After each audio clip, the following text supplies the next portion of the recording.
우리 집안의 며느리가 왜 이래? 20년이 지나도 여전히 격이 없어. 그날 시어머니가 친척들 앞에서 내뱉은 그 말이 제 가슴에 비수처럼 꽂혔습니다. 하지만 그때는 몰랐습니다. 그날 밤 모든 것이 무너질 거라는 걸.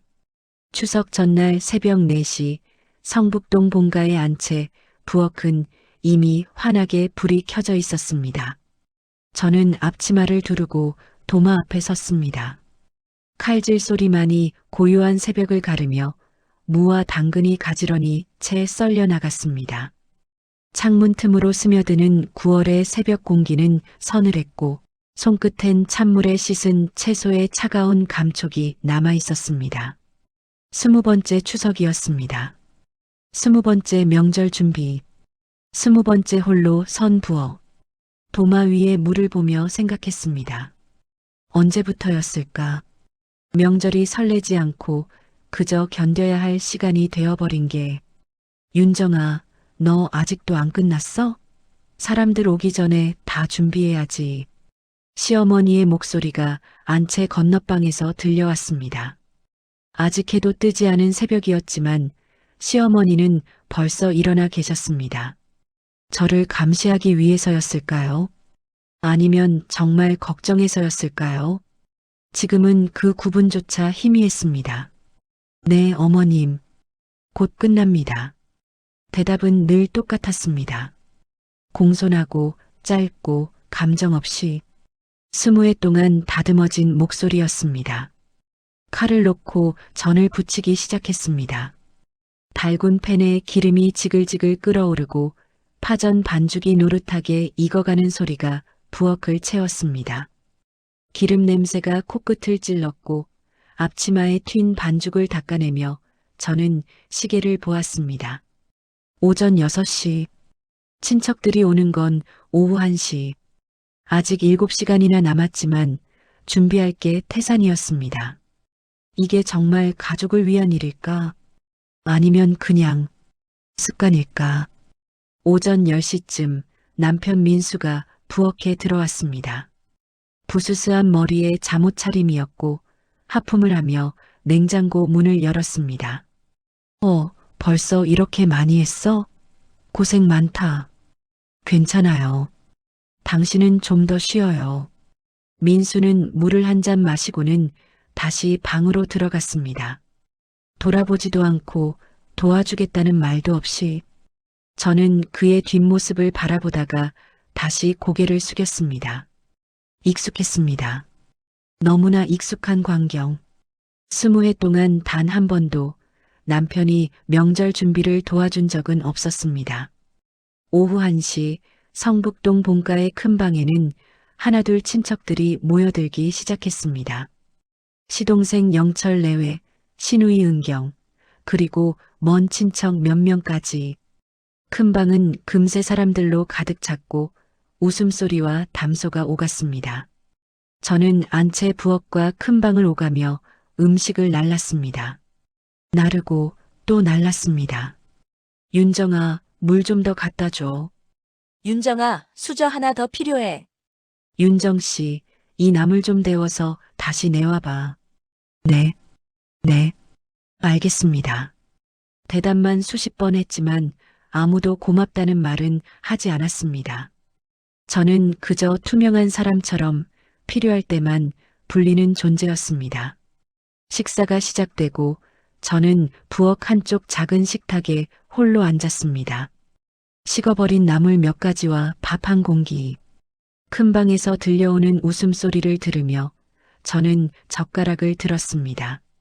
입맛이 없었습니다. 아니, 20회 전부터 명절날 음식은 늘 맛이 없었습니다. 그때 큰 방에서 시어머니의 목소리가 들렸습니다. 우리 민수가 결혼을 좀 잘못했어. 며느리가 집안일은 하는데 아무래도 우리 집안 격에는 좀 뭐랄까 안 맞는 것 같아. 젓가락이 떨어질 뻔했습니다. 에이 형님, 그래도 윤정 씨 참 잘하잖아요. 이렇게 음식도 다 차리고. 시동생 영철의 아내 미란이 거들었지만 시어머니의 목소리는 더 커졌습니다. 하긴 해. 근데 격이 없어, 격이. 말투도 그렇고, 행동도 그렇고. 우리 집안은 원래 교수님 집안이었는데, 며느리는 뭐, 그냥 평범한 집 출신이잖아. 웃음소리가 터져 나왔습니다. 저는 부엌 식탁에 앉아 식어버린 나무를 바라보며 숨을 참았습니다. 참아야 했습니다. 참아왔으니까 20해 동안. 하지만 그날따라 가슴이 너무 아팠습니다. 마치 무언가가 부서지는 소리가 들리는 것 같았습니다.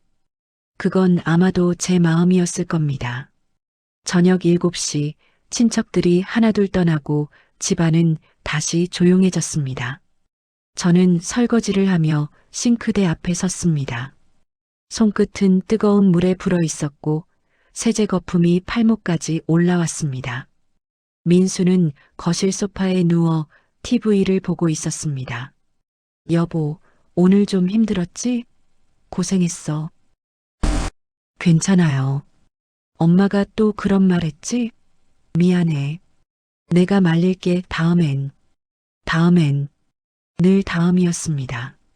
20해 동안 남편은 단 한 번도 그 자리에서 어머니를 말린 적이 없었습니다. 늘 나중에 혼자 있을 때 미안하다고만 했습니다. 저는 대답하지 않았습니다. 그냥 설거지를 계속했습니다. 밤 10시 민수가 현관문을 나섰습니다. 친구들이 오래간만에 보자는데 잠깐 다녀올게. 술 한잔만 하고. 조심해서 다녀와요. 문이 닫히는 소리가 들렸습니다. 저는 거실 소파에 홀로 앉아 텅 빈 집을 바라보았습니다. 시어머니는 이미 안채방에서 주무시고 계셨고 집안은 고요했습니다. 고요하지만 왠지 숨이 막혔습니다. 창밖에는 빗방울이 떨어지기 시작했습니다. 가을비였습니다. 창문에 빗물이 흘러내리는 모습을 보며 저는 무릎 위에 손을 모았습니다. 이렇게 살아도 되는 걸까? 아니면 이게 당연한 걸까? 자정 무렵 전화벨이 울렸습니다. 낯선 번호였습니다. 여보세요? 강민수 씨 보호자이십니까? 심장이 철렁 내려앉았습니다. 네, 저 부인인데요. 무슨 일이세요? 강민수 씨가 교통사고를 당하셨습니다. 지금 서울대학교병원 응급실로 이송 중입니다. 빨리 오십시오. 전화기를 떨어뜨릴 뻔했습니다. 손이 떨렸습니다. 온몸이 얼어붙는 것 같았습니다. 사고? 얼마나 심각한가요? 자세한 건 병원에 오셔서 들으시는 게. 말을 채 마치기도 전에 저는 전화를 끊고 외투를 집어들었습니다. 안채로 달려가 시어머니 방문을 두드렸습니다. 어머님, 어머님. 왜 이래 한밤중에. 졸린 목소리로 문을 연 시어머니의 얼굴에 저는 떨리는 목소리로 말했습니다. 민수가 사고가 났대요. 지금 병원으로 가야 해요. 그 순간 시어머니의 얼굴이 하얗게 질렸습니다. 서울대학교병원 중환자실 앞 대기실은 차가웠습니다. 새하얀 형광등 불빛 아래 딱딱한 플라스틱 의자에 앉아 있으니 엉덩이가 저려왔습니다. 창밖으로는 여전히 비가 내리고 있었고 유리창에 빗물이 흘러내리는 모습만이 시간이 흐르고 있다는 걸 알려주었습니다. 시어머니는 제 옆에 앉아 두 손을 꼭 모은 채 중얼거리고 계셨습니다. 하느님, 제발 우리 아들만은. 기도였습니다. 20해 동안 저를 무시하던 그분도 결국은 아들 앞에서는 그저 한 사람의 어머니일 뿐이었습니다. 새벽 5시 담당 의사가 중환자실 문을 열고 나왔습니다. 김준호 교수. 가슴팍에 새겨진 이름표가 형광등 불빛에 반짝였습니다. 피곤한 얼굴로 마스크를 내리며 그는 우리를 바라보았습니다. 보호자분들이시죠? 네. 우리 아들 어떻게 됐어요? 시어머니가 벌떡 일어나 물었습니다. 목소리가 떨리고 있었습니다. 김준호 교수는 잠시 침묵하더니 천천히 입을 열었습니다. 생명에는 지장이 없습니다. 다행히 급소는 피했습니다. 그 말에 시어머니는 주저앉으며 안도의 한숨을 내쉬었습니다. 저도 긴장이 풀리며 다리에 힘이 빠지는 걸 느꼈습니다. 살았다. 민수가 살았다. 하지만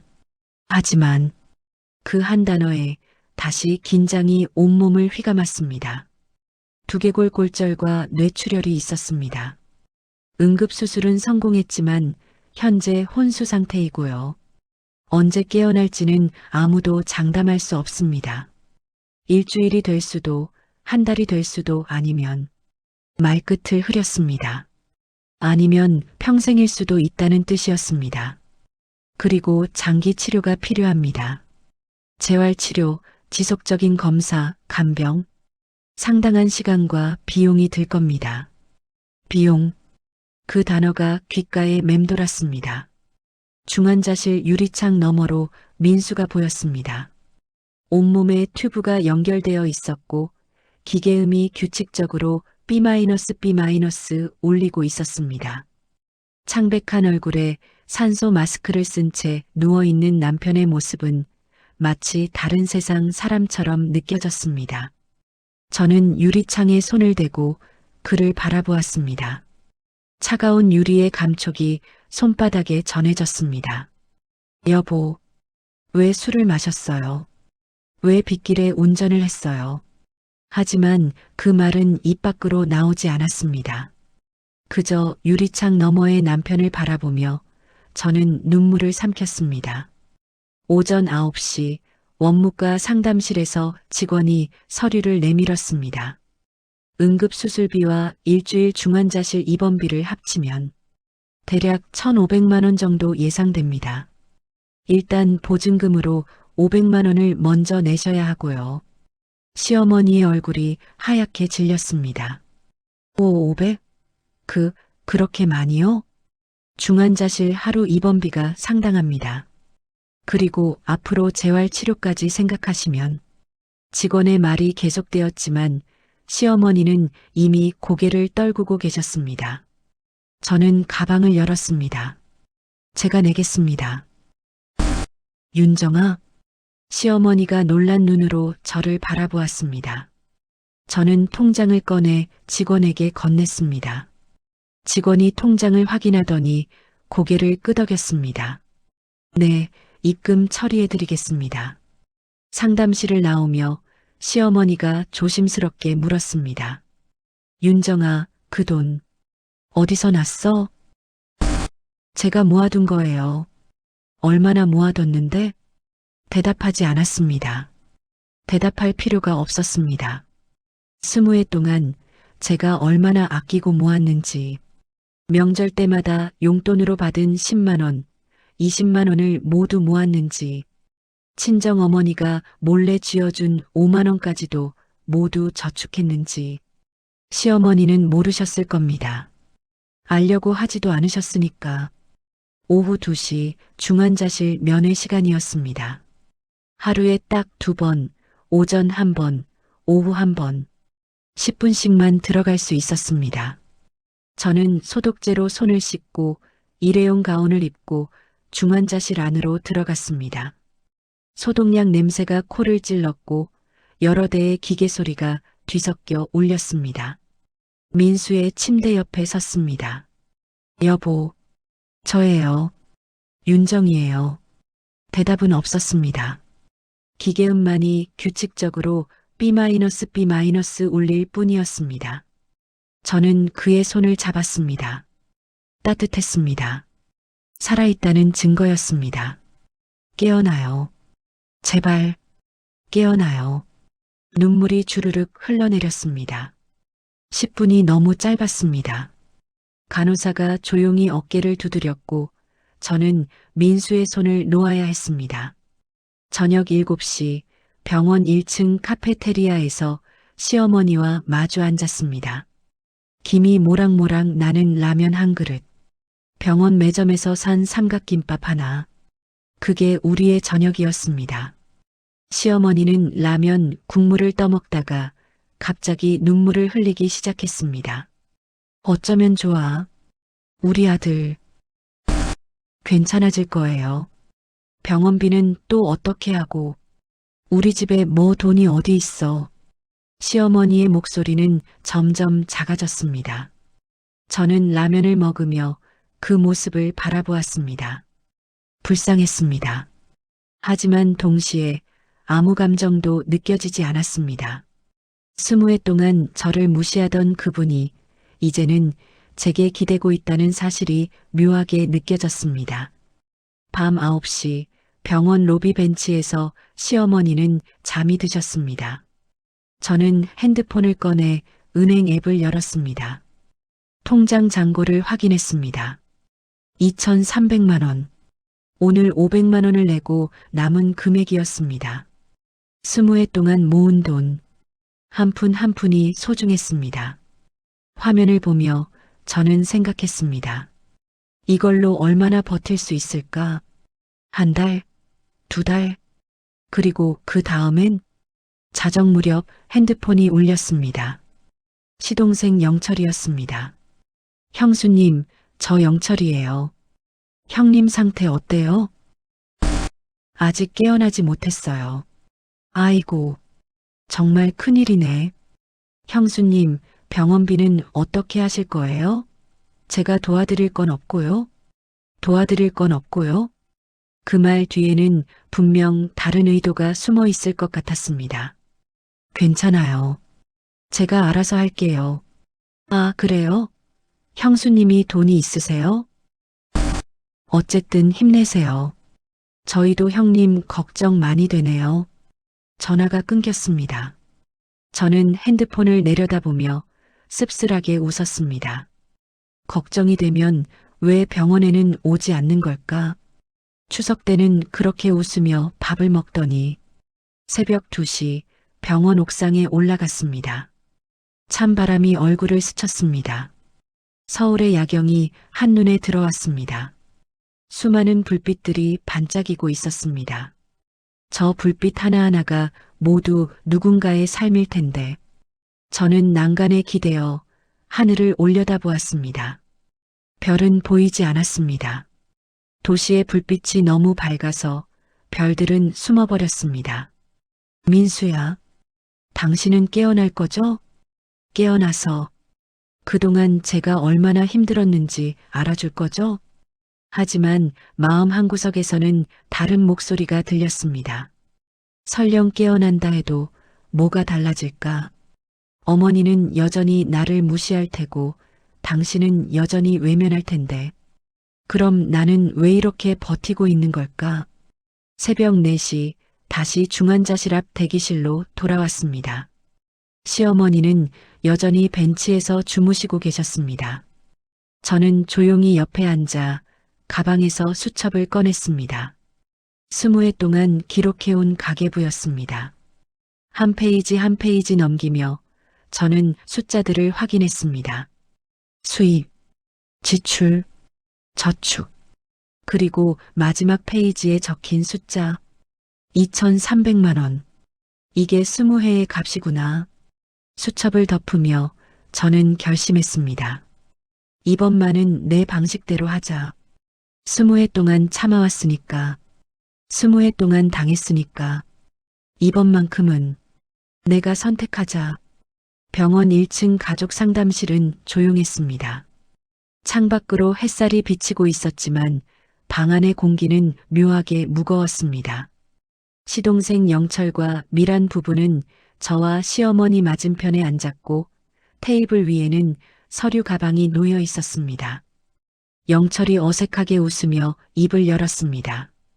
형수님, 어머님, 형님 상태가 이렇게 되니까 우리도 가만히 있을 수가 없어서요. 그래, 영철아. 내가 와줘서 고맙구나. 시어머니가 안도의 한숨을 내쉬며 말했습니다.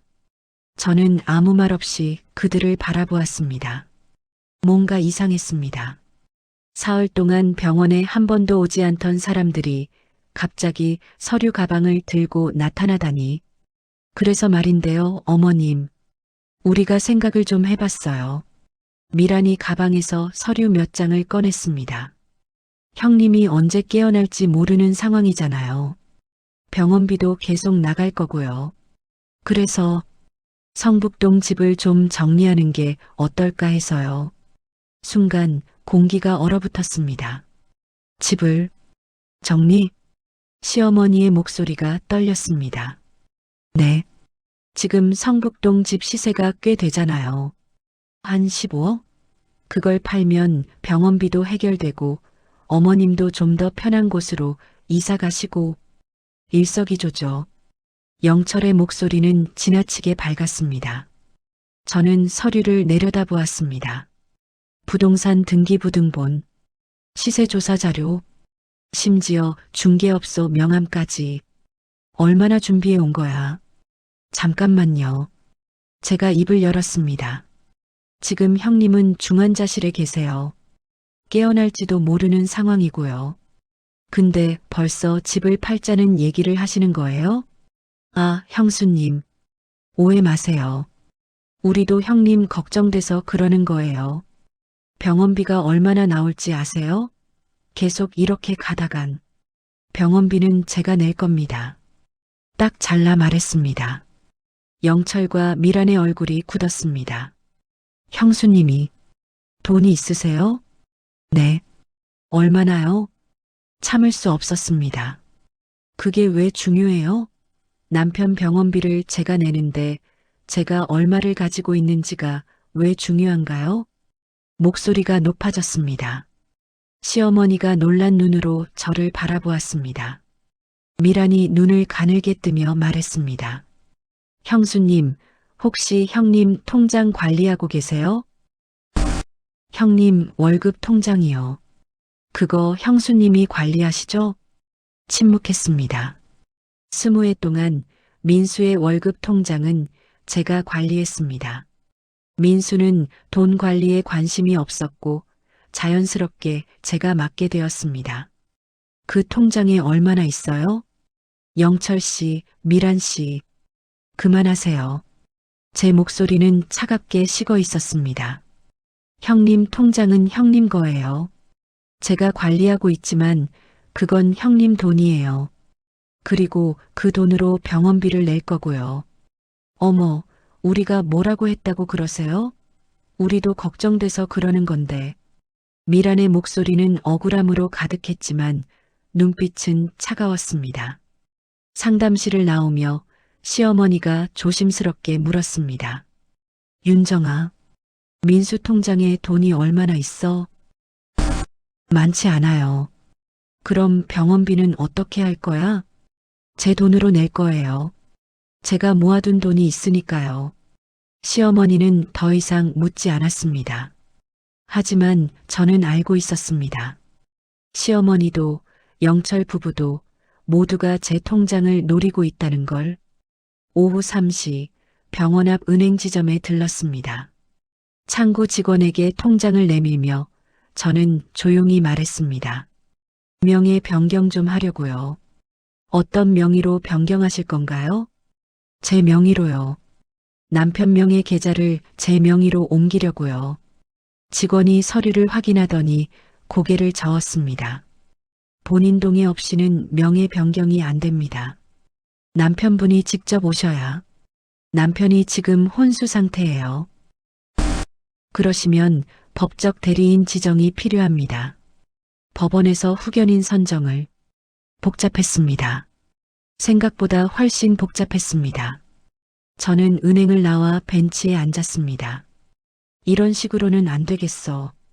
다른 방법을 찾아야 해. 저녁 7시 병원 로비에서 누군가 저를 불렀습니다. 형수님, 돌아보니 민수의 회사 동료 박상현 과장이었습니다.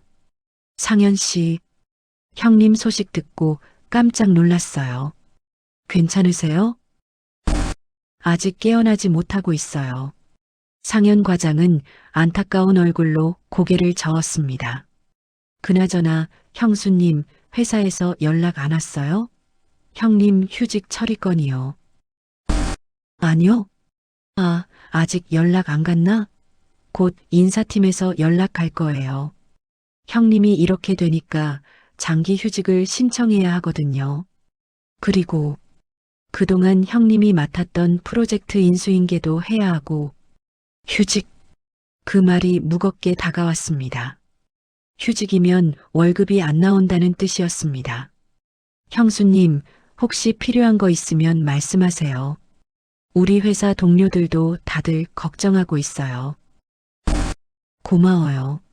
상현 과장이 떠나고 저는 다시 벤치에 앉았습니다. 월급이 끊기면 앞으로 생활비는 어떻게 할까? 병원비에 생활비에 시어머니 용돈까지 2,300만 원으로 얼마나 버틸 수 있을까?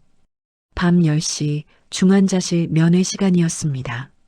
민수의 침대 옆에 앉아 저는 그의 손을 잡았습니다.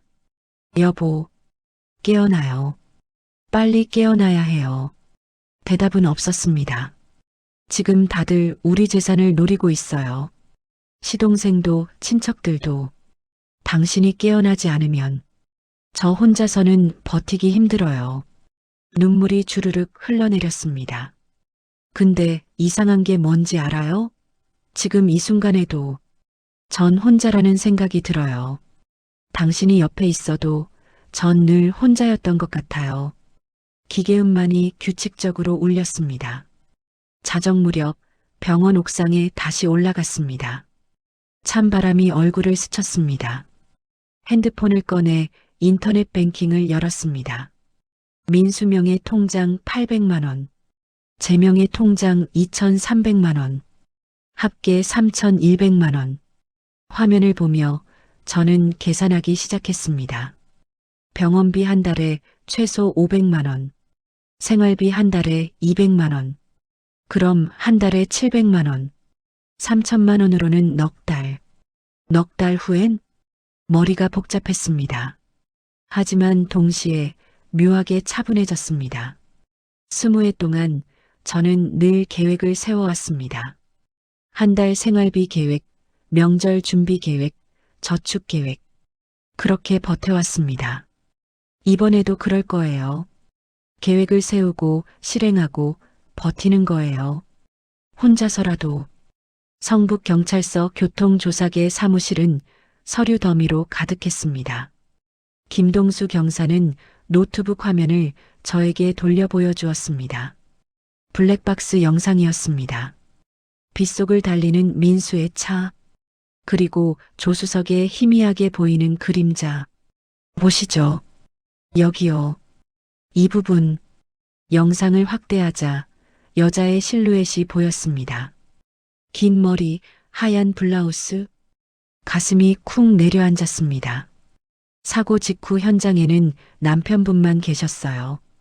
조수석 사람은 어디 갔는지 확인이 안 되고요. 그럼 그 사람이 남편을 버리고 도망간 건가요? 아직은 모릅니다. CCTV를 더 확인해 봐야 하고요. 혹시 부인께서 아시는 분 없으세요? 고개를 저었습니다. 모른다고 했지만 마음속 어딘가에서는 불안감이 스멀스멀 올라왔습니다. 민수가 숨긴 게 있는 걸까? 병원으로 돌아오는 길 머릿속이 복잡했습니다. 지하철 좌석에 앉아 저는 핸드폰을 꺼내 민수의 통화 기록을 확인했습니다. 비밀번호는 알고 있었습니다. 결혼기념일이었습니다. 통화 기록을 스크롤하다가 자주 통화한 번호 하나가 눈에 띄었습니다. 저장되지 않은 번호. 하지만 사고 당일 저녁 9시에 이 번호로 전화를 받았습니다. 통화 시간 3분. 그리고 10시에 사고가 났습니다. 손가락이 떨렸습니다. 전화를 걸어볼까? 하지만 용기가 나지 않았습니다. 진실을 알고 싶으면서도 동시에 두려웠습니다. 오후 2시 병원 로비에서 또다시 영철과 미란을 마주쳤습니다. 이번엔 신우이 은경까지 함께였습니다. 형수님, 어머니는요? 위에서 주무세요. 그럼 잘 됐네요. 우리끼리 얘기 좀 할까요? 은경의 목소리는 차가웠습니다. 병원 앞 카페 아띠제에 자리를 잡았습니다. 커피 향이 진했지만 분위기는 냉랭했습니다. 형수님, 솔직히 얘기해요. 오빠 통장에 얼마 있어요? 은경이 단도직입적으로 물었습니다. 우리도 가족이잖아요. 알 권리 있어요. 은경 씨, 그건 민수 돈이에요. 오빠 돈이 곧 우리 집안 돈이죠. 형수님이 혼자 다 가질 생각이세요? 목소리가 날카로워졌습니다. 영철이 중재하는 척 끼어들었습니다. 은경아, 그렇게 말하지 마. 형수님도 힘드실 텐데. 근데 형수님, 사실 우리도 궁금한 게 형님이 회사에서 받은 퇴직금이랑 보험금 같은 거 있잖아요. 그것도 형수님이 관리하고 계시죠? 퇴직금? 보험금? 아, 그걸 노리는 거구나. 민수는 아직 퇴직하지 않았어요. 휴직 중이고요. 그럼 휴직하면서 받는 수당 같은 거는요? 없어요. 거짓말이었습니다. 회사에서 상해 보험금이 나올 거라고 상현 과장이 귀띔해줬습니다. 하지만 이 사람들에게 알릴 필요는 없었습니다. 미란이 핸드폰을 꺼내 무언가를 보여주었습니다. 형수님, 이거 보세요. 성북동 집 시세요. 지금 15억이에요. 우리가 알아봤는데 3달 안에 팔면 세금도 절약되고 좋대요. 집을 왜 팔아요? 병원비 내려면 어쩔 수 없잖아요. 그 집은 시어머니 명의예요. 시어머니가 결정할 일이죠. 어머니는 우리 말 들으실 거예요. 어차피 어머니 혼자 그 큰 집에서 뭐 하시게요? 화가 치밀어 올랐습니다. 민수가 깨어나면 어쩌려고요? 집도 없는데요? 형수님, 은경이 차가운 눈으로 저를 바라보았습니다. 솔직히 오빠 깨어날 것 같아요? 의사 선생님도 장담 못한다며요. 그럼 우리는 현실적으로 생각해야죠. 소름이 돋았습니다. 아직 20해를 함께 산 오빠가 남편이 살아서 누워 있는데 이 사람들은 벌써 장례를 치를 생각을 하고 있었습니다. 카페를 나와 병원으로 돌아오는 길 눈물이 주르륵 흘러내렸습니다. 사람들 사이를 비집고 걸으며 저는 주먹을 꽉 쥐었습니다. 절대 안 돼. 절대 저 사람들 손에 넘어가면 안 돼. 저녁 6시 시어머니가 깨어나셨습니다. 윤정아, 어디 갔다 와? 잠깐 바람 쐬고 왔어요. 그래. 시어머니는 핸드폰을 보고 계셨습니다. 아마 영철이나 은경에게서 전화가 왔나 봅니다. 윤정아. 네, 어머님. 영철이가 그러는데 집을 파는 게 어떻겠냐고. 병원비도 걱정이고 나도 이제 나이가 있어서 그 큰 집 관리하기 힘들거든.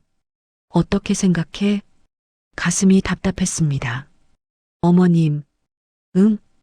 그 집은 어머님 명의예요. 어머님이 결정하세요. 전 상관없어요. 너 정말 상관없어? 네. 거짓말이었습니다. 상관 있었습니다. 하지만 지금 이 상황에서 제가 무슨 말을 할 수 있을까요? 저는 그저 며느리일 뿐이었습니다. 밤 10시 다시 중환자실 면회 시간이었습니다. 민수의 손을 잡고 저는 조용히 말했습니다. 여보, 사고 날 때 누구랑 같이 있었어요? 대답은 없었습니다. 경찰이 물어봤어요. 조수석에 누가 있었냐고. 누구예요? 기계음만 울렸습니다. 당신이 뭘 숨기고 있는지 모르겠지만 지금은 그런 게 중요하지 않아요. 깨어나요. 빨리 깨어나서 직접 말해줘요. 눈물이 뚝뚝 떨어졌습니다. 자정 무렵 병원 로비 벤치에 앉아 핸드폰을 들었습니다. 민수의 통화 기록에 있던 그 번호. 손가락이 떨렸지만 전화를 걸었습니다. 신호음이 울렸습니다. 1번, 2번, 3번. 여보세요? 여자 목소리였습니다. 심장이 멎는 것 같았습니다. 누구세요? 저는 강민수 부인인데요. 혹시 제 남편 아세요? 침묵이 흘렀습니다. 그리고 여자는 조용히 말했습니다. 죄송합니다. 제가 사과드려야 할 것 같네요. 카페 아띠제의 창가 자리는 햇살이 따스했지만 제 가슴속은 얼어붙어 있었습니다. 정미소라는 여자는 커피잔을 두 손으로 감싸 쥐고 고개를 숙인 채 말을 이어갔습니다. 그날 회식이 있었어요. 민수 선배님이 저를 집까지 데려다 주신다고 하셨고요. 제가 술을 많이 마셔서 택시 잡기 힘들 것 같다고 했더니 그래서요? 제 목소리는 차갑게 식어 있었습니다. 차를 타고 가는데 비가 오기 시작했어요.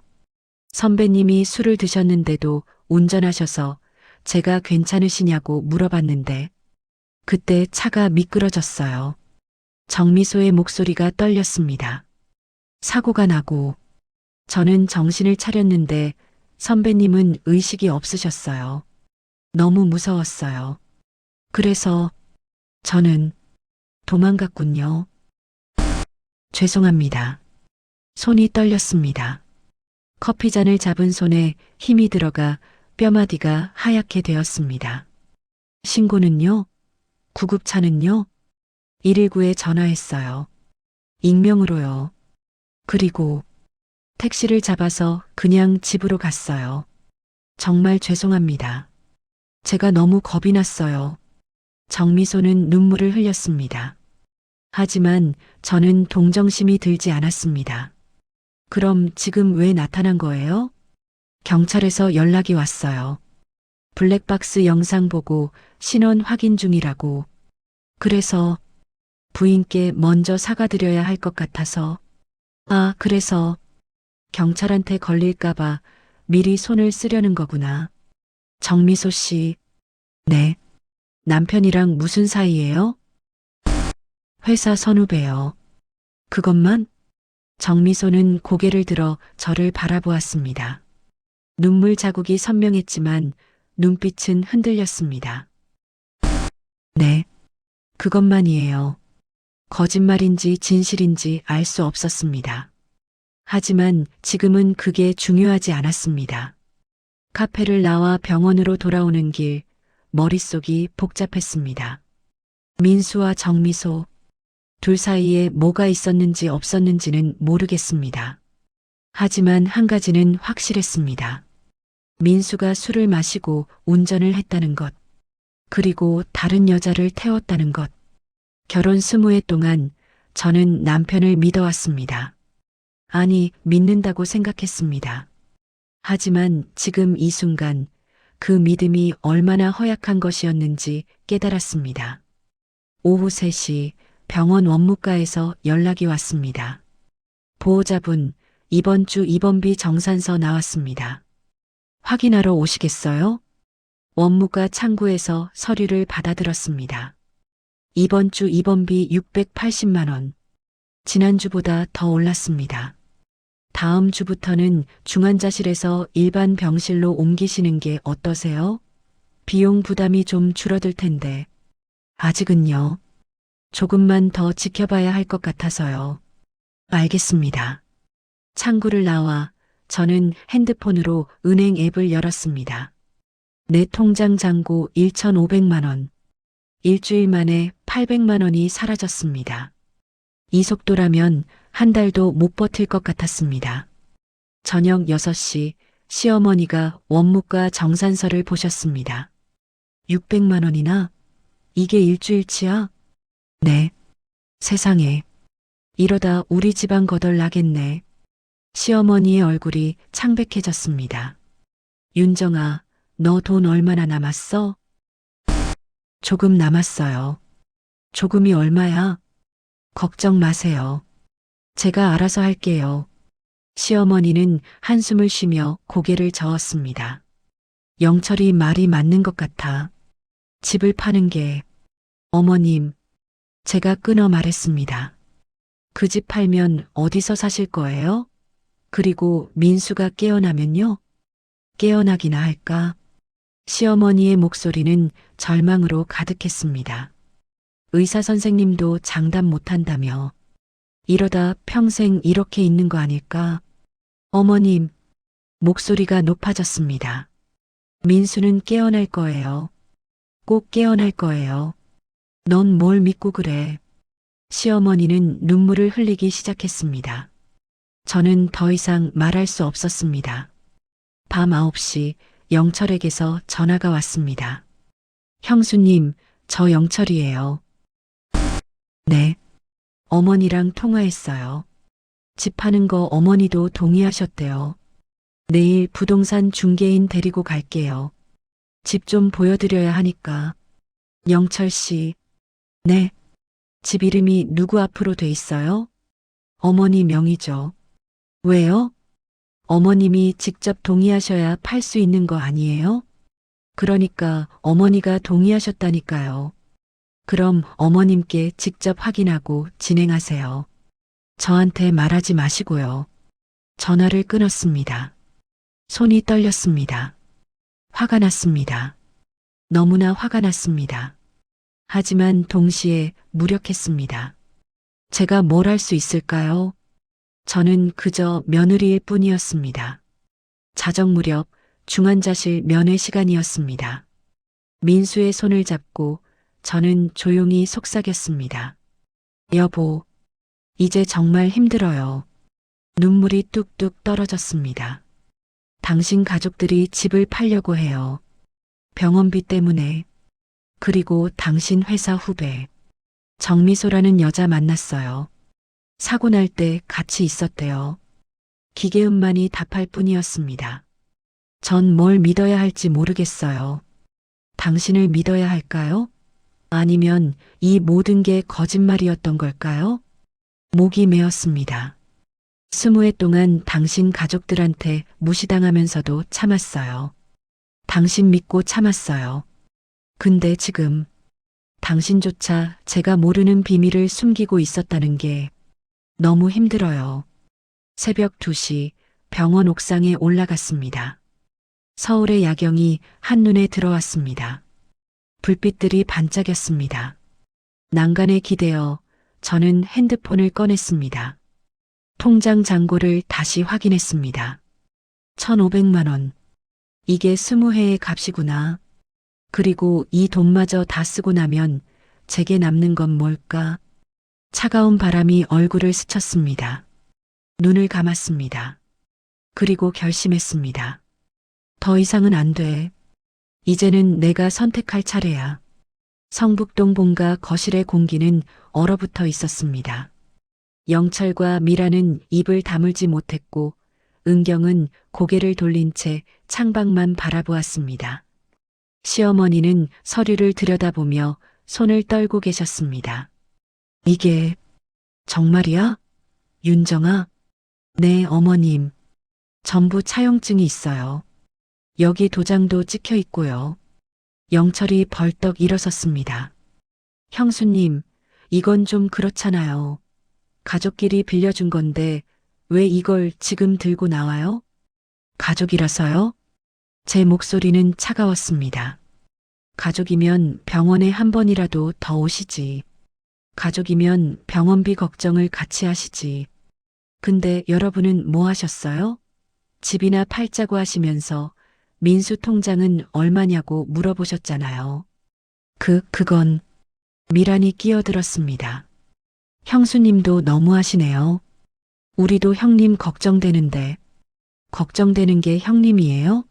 아니면 유산이에요? 칼날 같은 말이었습니다. 미란의 얼굴이 빨개졌습니다. 뭐라고요? 3천만 원 갚으세요. 지금 당장요? 아니요. 한 달 드릴게요.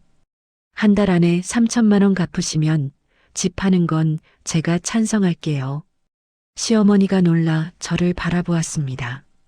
윤정아, 너 지금 무슨 짓을... 어머님, 저는 시어머니를 똑바로 바라보며 말했습니다. 저도 이제 제 권리를 찾을 거예요.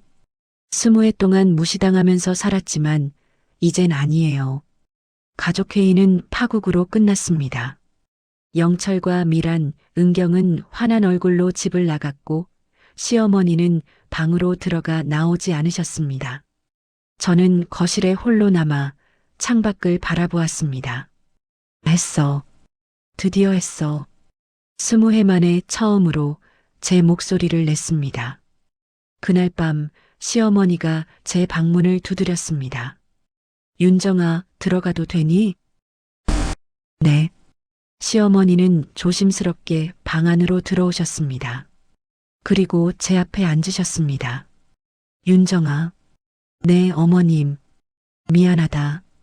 귀를 의심했습니다. 시어머니가 미안하다고? 20해 동안 내가 너한테 너무 심하게 했구나. 오늘 보니까 알겠더라. 내가 얼마나 힘들었을지. 눈물이 핑 돌았습니다. 어머님, 사실 나도 알고 있었어. 내가 집안일 다 하는 것도, 명절 때마다 혼자 고생하는 것도.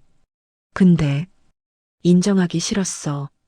내가 우리 집안에 잘 맞는다는 걸 인정하면 내가 틀렸다는 걸 인정하는 거잖아. 시어머니는 눈물을 흘리기 시작했습니다. 근데 민수가 이렇게 되고 나니까 내가 없으면 우리 집안이 정말 무너진다는 걸 알겠더라. 윤정아, 미안해. 정말 미안해. 처음이었습니다. 20해 만에 처음으로 시어머니가 제게 사과하셨습니다. 저는 눈물을 참을 수 없었습니다. 어머님, 나도 알아. 내가 얼마나 화났을지. 근데 제발, 민수만은 포기하지 마. 제발 부탁이야. 시어머니는 무릎을 꿇으셨습니다. 어머님, 안 돼요. 일어나세요. 윤정아, 제발. 우리 아들만은 살려줘. 내가 아니면 안 돼. 제발.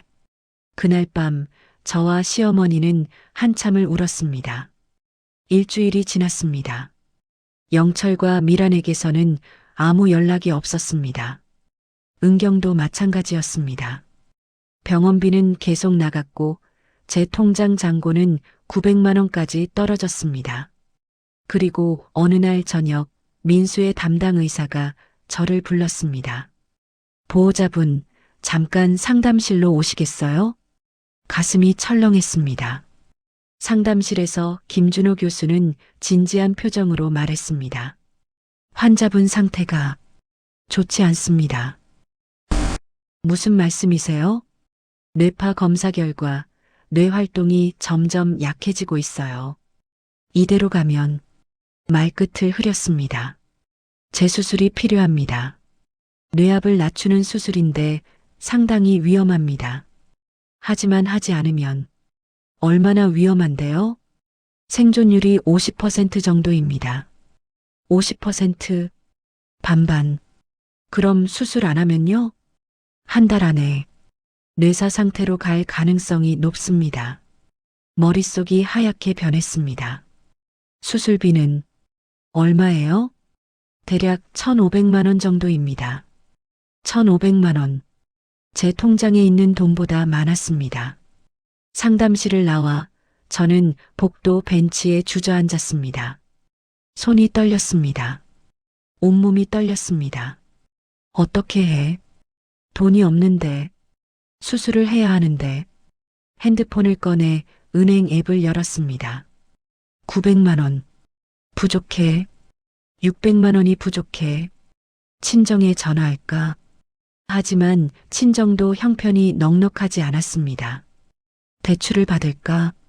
하지만 담보가 없었습니다. 머릿속이 복잡했습니다. 그날 밤 시어머니께 말씀드렸습니다. 어머님, 민수 재수술이 필요하대요. 뭐? 재수술 안 하면 한 달 안에. 말을 잇지 못했습니다. 시어머니는 그 자리에 주저앉으셨습니다. 수술비는 얼마야?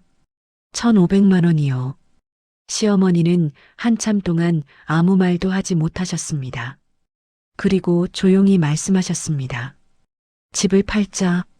어머님, 집 말고는 방법이 없어. 윤정아, 미안하다. 내가 그렇게 반대했는데. 아니에요. 저는 고개를 저었습니다. 민수가 더 중요해요. 집은 나중에 다시 마련하면 되죠. 그날 밤 저는 영철에게 전화를 걸었습니다. 영철 씨. 형수님? 집 파세요. 부동산 중개인 연락처 주세요. 전화 너머로 잠시 침묵이 흘렀습니다. 알겠습니다. 사흘 후 부동산 중개인이 성북동 본가를 보러 왔습니다. 와, 집이 정말 좋네요. 위치도 좋고 평수도 넓고 이 정도면 16억은 받으실 것 같은데요. 16억. 큰 돈이었습니다. 하지만 그 돈으로 시어머니가 평생 살던 집을 잃는다고 생각하니 가슴이 아팠습니다. 빨리 팔 수 있을까요? 금매로 내놓으시면 한두 달 안에 가능할 것 같습니다. 한두 달. 민수는 한 달도 기다릴 수 없었습니다. 그날 저녁 저는 다시 은행 앱을 열었습니다. 민수명의 통장을 확인했습니다. 800만 원. 제 통장과 합치면 1,700만 원. 수술비에 겨우 200만 원 모자랐습니다. 카드 대출을 알아봤습니다. 한도가 300만 원이었습니다. 충분했습니다. 다음 날 아침 저는 김준호 교수에게 말했습니다. 수술 진행해 주세요. 보호자분 결정하신 거죠? 네. 빨리 해주세요. 알겠습니다. 내일 아침 7시에 수술 들어갑니다. 수술 전날 밤 저는 중환자실 면회를 갔습니다. 민수의 손을 잡고 저는 속삭였습니다. 여보, 내일 수술해요. 위험한 수술이래요. 근데 꼭 성공할 거예요. 당신은 살아야 해요. 꼭 살아서 깨어나야 해요. 눈물이 주르륵 흘러내렸습니다. 전 아직도 화가 나요. 당신한테도, 당신 가족들한테도. 근데, 그래도 당신이 죽으면 안 돼요. 제발, 살아주세요. 기계음만이 답했습니다. 수술 성공. 그 말을 듣는 순간, 저와 시어머니는 그 자리에 주저앉아 울었습니다. 시어머니는 두 손을 모아 기도하셨고, 저는 눈물을 닦으며 하늘을 올려다보았습니다. 살았어. 민수가 살았어. 하지만 아직 안심하긴 이릅니다. 김준호 교수의 목소리가 다시 들렸습니다. 수술은 성공했지만 환자분이 깨어날지는 앞으로 일주일이 고비입니다. 일주일 안에 의식을 회복하면 완전히 회복 가능하지만 그렇지 않으면 말끝을 흐렸습니다. 최선을 다하겠습니다. 조금만 더 기다려주세요. 수술 후 이틀째 되던 날, 민수는 여전히 깨어나지 않았습니다. 중환자실 유리창 너머로 그를 바라보며 저는 매일 같은 기도를 했습니다. 제발 깨어나. 제발. 수술 후 사흘째, 영철이 병원에 나타났습니다. 형수님, 형님 상태 어때요? 아직 깨어나지 않으셨어요. 그래요. 참 안타깝네요. 영철의 말투는 어딘가 어색했습니다. 형수님, 그나저나 3천만 원 거는요? 아, 그거 한 달 드린다고 했죠. 아직 시간 남았어요. 형수님도 아시잖아요. 우리도 형편이 어려워서 당장은 힘들 것 같아요. 그럼 집 팔고 나서 주세요. 네. 성북동 집 팔기로 했잖아요. 그거 팔면 16억이래요. 거기서 3천만 원 떼고 나머지 주시면 돼요. 영철의 얼굴이 굳었습니다. 그건 좀. 왜요? 문제 있어요? 집 한 돈은 어머니 몫이잖아요. 거기서 우리한테 3천만 원 주라고 하면 어머니 빚을 제가 대신 갚아드린 거예요. 당연히 어머니가 갚으셔야죠. 영철은 더 이상 말하지 못하고 병원을 떠났습니다. 수술 후 닷새째 되던 날, 기적이 일어났습니다. 오후 3시 간호사가 급히 달려왔습니다. 보호자분, 환자분이 손가락을 움직이셨어요. 정말요? 네, 빨리 오세요. 중환자실로 뛰어갔습니다. 민수의 침대 옆에 섰습니다. 그리고 저는 보았습니다. 민수의 손가락이 미세하게 떨리는 것을. 여보, 여보, 손을 잡았습니다. 윤정아, 희미한 목소리가 들렸습니다. 네, 저예요. 여보, 정신 차리세요. 민수의 눈꺼풀이 천천히 떨리더니 조금씩 열렸습니다. 그리고 그의 눈과 제 눈이 마주쳤습니다. 일주일 후, 민수는 중환자실에서 일반 병실로 옮겼습니다. 의식은 돌아왔지만 아직 몸을 제대로 가누지 못했습니다. 말도 어눌했습니다. 하지만 살아 있었습니다. 그것만으로도 감사했습니다.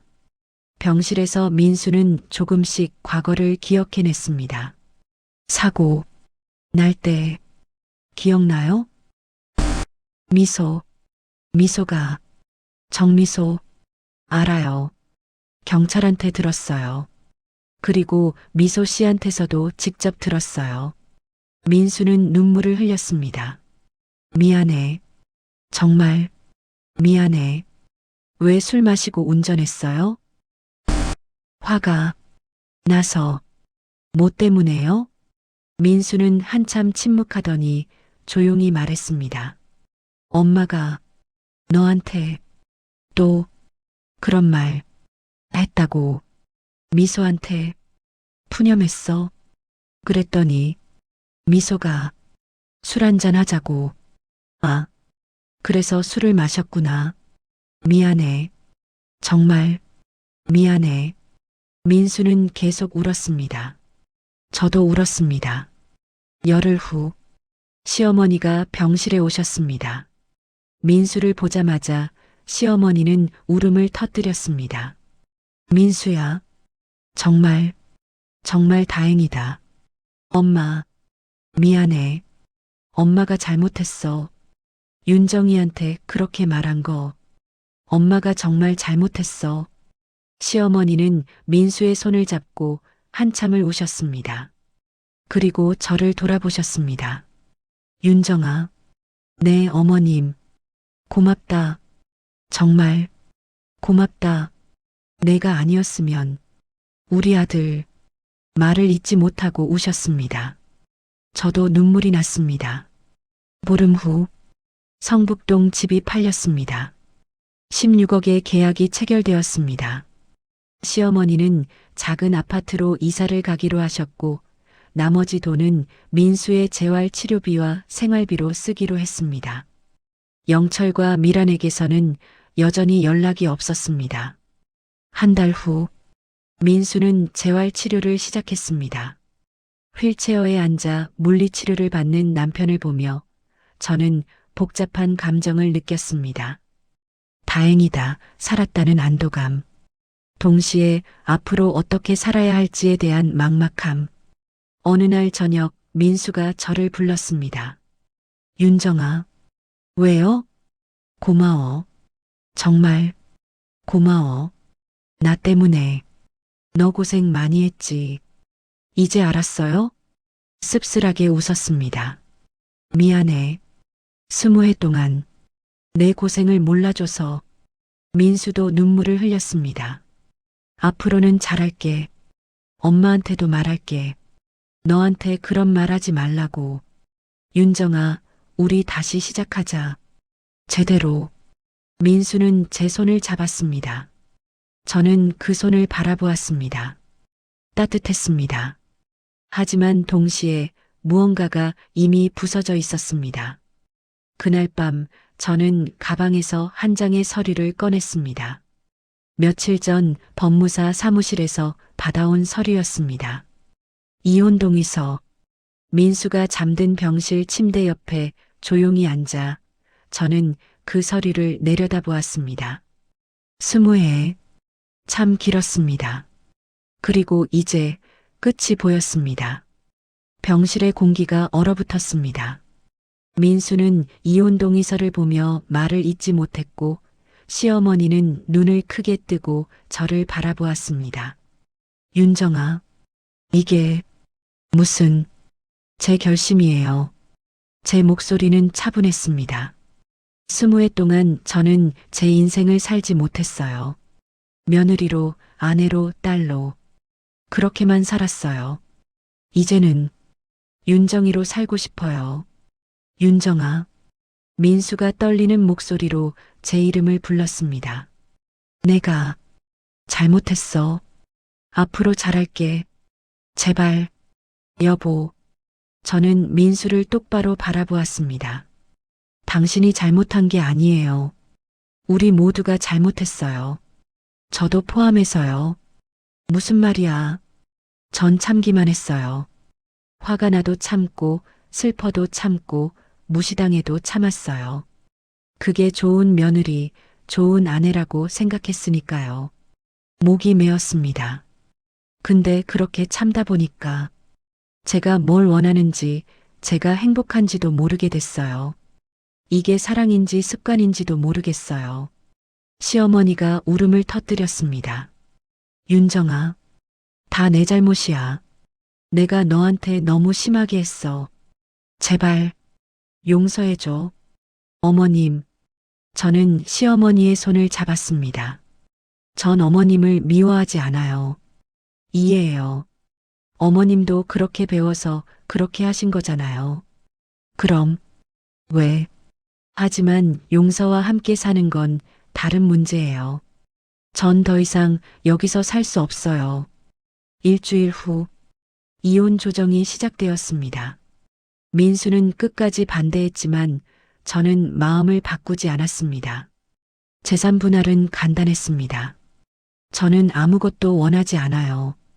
집 한 돈도 민수 통장도 다 두고 갈게요. 윤정 씨, 그러시면 안 됩니다. 법적으로 분할받을 권리가. 변호사가 말했지만 저는 고개를 저었습니다. 괜찮아요. 전 제가 모은 돈만 가지고 나갈게요. 그것만으로 충분해요. 민수는 울고 있었습니다. 미안해. 정말 미안해. 여보, 미안해하지 마세요. 이건 제 선택이에요. 한 달 후, 이혼이 확정되었습니다. 성북동 본가를 나오는 날, 시어머니가 제 손을 꼭 잡으셨습니다. 윤정아, 정말 가는 거니? 네, 어머님. 어디서 살 건데? 작은 원룸 구했어요.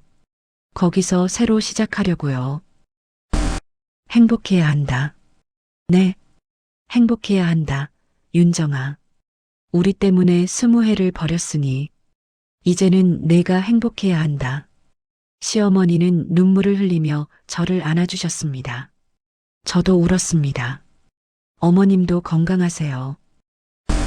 너도. 이삿짐은 많지 않았습니다. 20해를 살았지만 제 것이라고 할 만한 건 많지 않았습니다. 옷가지 몇 벌, 책 몇 권, 그리고 통장 하나. 그게 전부였습니다. 원룸은 작았습니다. 10평도 안 되는 공간이었습니다.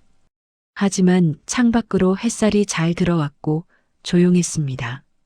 짐을 풀고 작은 식탁에 앉아 커피를 마셨습니다. 혼자였습니다.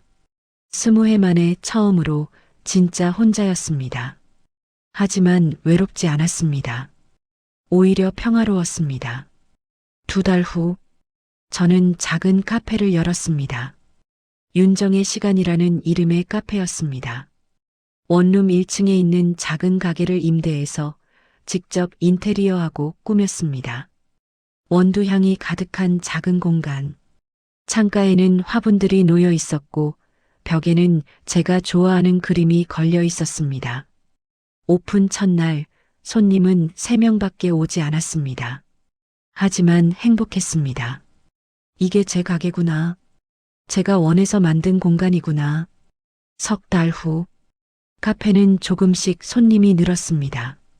동네 주민들이 하나둘 찾아오기 시작했고 단골도 생겼습니다. 어느 날 오후 낯익은 얼굴이 가게 문을 열고 들어왔습니다.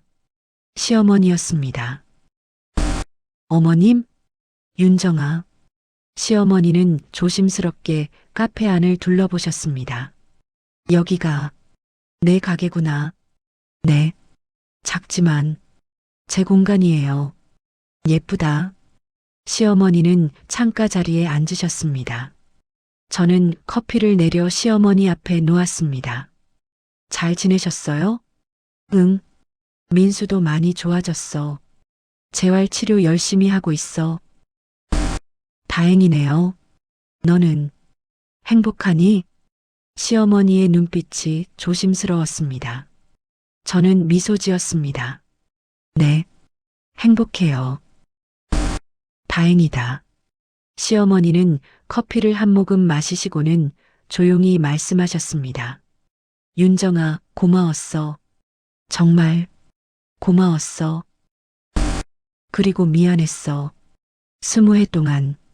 어머님, 이제 그 얘기하지 마세요. 응, 안 할게. 시어머니는 커피를 다 마시고 일어나셨습니다. 가끔 들를게. 내 커피 맛있더라.